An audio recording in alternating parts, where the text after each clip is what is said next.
Posle toliko godina nisam se promenio. Lutam bez cilja, bez svrhe, pokušavam da preživim. Šta ja uopšte hoću u životu? Gaco, gde si? Jesi li mrtav? Sreća, nisam. Daj mi ruku.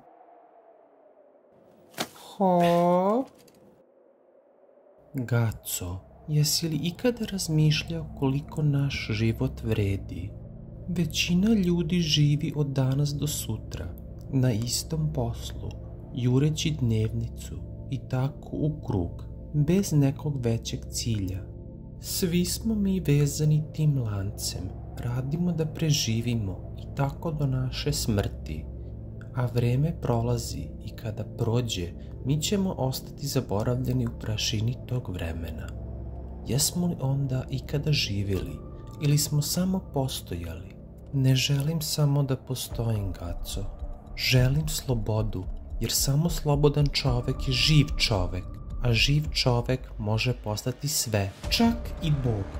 Brate, šta se ovaj gubi u pičku materinu? Znam da me čeka nešto više u životu.